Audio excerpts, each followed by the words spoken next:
One morning, Gordon was in the yard taking on a large supply of coal. That's the third load of coal you've had today, Gordon, said James. Some might say you're being rather greedy. I'm an important engine, replied Gordon.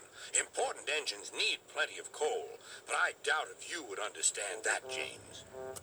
James snorted and went about his work. Later, Gordon was taking on water from a standpipe because the water tower was under repair. I wouldn't drink too much of that water if I were you, Gordon. It might give you boiler ache. Pah, said Gordon. What's this, educating Gordon Day? First James, now you, Duck.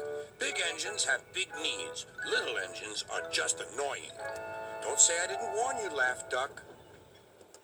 Later, Gordon steamed into the yard at the big station.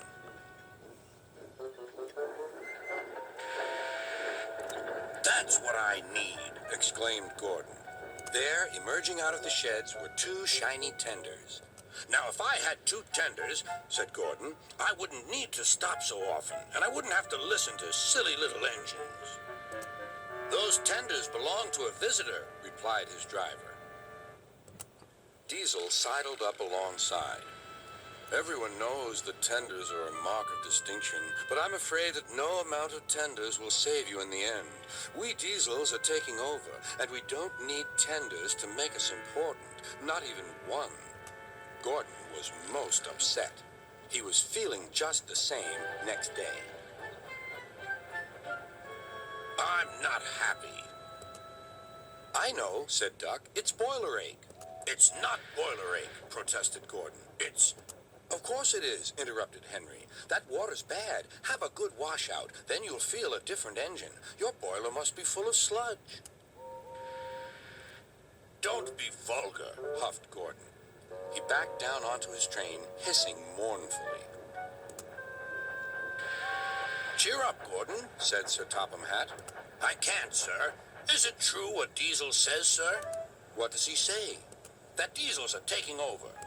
Don't worry, Gordon. That will never happen on my railway. One more thing, sir. Why did the visitor have two tenders? Because he lives on a railway with long distances between coaling depots. Gordon felt better.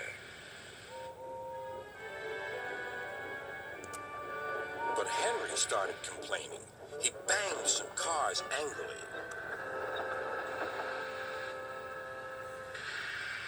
I always work hard enough for two, he puffed. I deserve another tender. Duck whispered something to Donald. He was going to play a trick on Henry. Henry, he asked, would you like my tenders? Yours? What have you got to do with tenders? All right, said Duck. The deal's off. Would you like them, Donald? I wouldn't deprive you of the honor, replied Donald. It is a great honor, continued Duck thoughtfully, but I'm only a tank engine. Perhaps James might. I'm sorry I was rude, said Henry hastily. How many tenders have you, and when could I have them? I have 6, and you can have them this evening. 6 lovely tenders, chortled Henry. What a splendid sight I'll be. Henry was excited all day. Do you think it will be all right? He asked for the umpteenth time. Of course, said Duck. They're all ready now. The other engines waited where they could each get a good view. But Henry wasn't a splendid sight at all. His 6 tenders were very old, dirty, and filled with boiler sludge. Had a good washout, Henry, called a voice. That's right. You'll feel a different engine now. Henry was not sure, but he thought the voice belonged to Gordon.